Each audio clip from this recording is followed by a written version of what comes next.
Baiklah, di sini saya akan sedikit menjelaskan tentang sistem osmoregulasi dan ekskresi pada ikan. Osmoregulasi merupakan proses salah satu yang terjadi dalam tubuh ikan untuk mengontrol konsentrasi larutan dalam tubuh agar seimbang dengan lingkungannya. Ketidakmampuan ikan dalam mengontrol keseimbangan osmotik dalam tubuhnya akan menyebabkan ikan stres, dapat berakibat pada kematian ikan. Perubahan kondisi lingkungan juga akan mengakibatkan perubahan alokasi energi yang ada di dalam badan ikan. Energi yang seharusnya untuk pertumbuhan akan menggunakan untuk melakukan aktivitas metabolisme, meningkatkan keseimbangan akibat perubahan kondisi lingkungan. Hal tersebut mengakibatkan keterlambatan pertumbuhan. Review yang dilakukan berbentuk untuk mengetahui aktivitas osmoregulasi, respons pertumbuhan, dan energi yang digunakan pada ikan yang dipilih dalam media bersalinitas.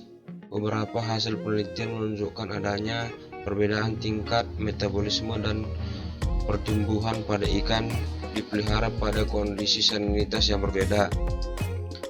Dan ada juga sistem ekskresi pada ikan.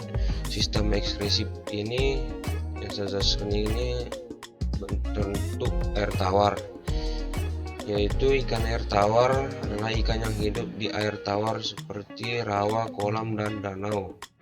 Seperti namanya, air tawar mengandung banyak garam sehingga ikan air tawar tidak perlu minum.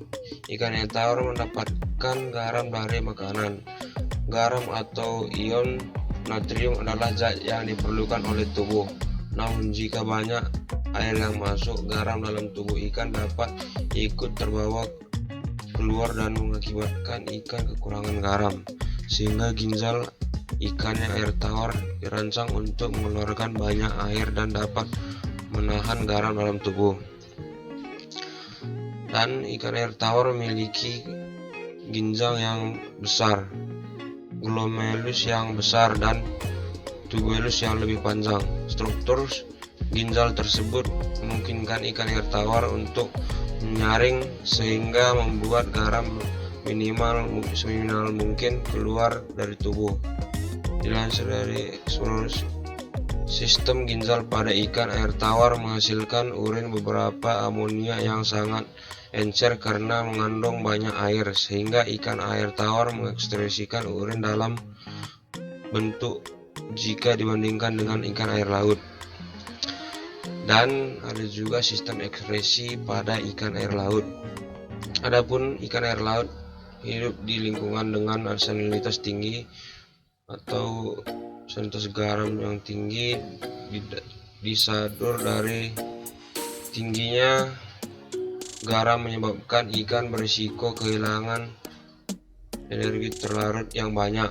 Tubuh mulai osmosis, sehingga ikan air laut harus menjaga kadar air dalam tubuhnya dan membuang kelebihan garam. Ikan air laut harus meminum air laut asin mendapatkan air sebagai cairan untuk dalam tubuh. Namun konsekuensinya, garam akan turun serta masuk ke dalam jumlah yang besar, sehingga garam harus dikeluarkan dari dalam tubuh ikan sebelum menjadi racun. Hal tersebut membuat ikan laut memiliki ginjal dengan glomerulus yang lebih kecil dan tubulus yang lebih sedikit juga atau lebih pendek. Hal ini membuat ikan air laut dapat lebih banyak membuang garam namun hanya membuang sedikit air, sehingga urin yang dikeluarkan lebih kental dan mengandung kadar garam. Ikan air laut juga mengeluarkan lebih banyak amonia dari insangnya dibandingkan melalui urea. Hal ini dilakukan menghemat air dalam tubuh ikan. Ikan air laut juga dilengkapi oleh kelenjar khusus di daerah dibulur yang membantu membuangkan garam terlebih baik yang lebih masuk ke dalam tubuh ikan.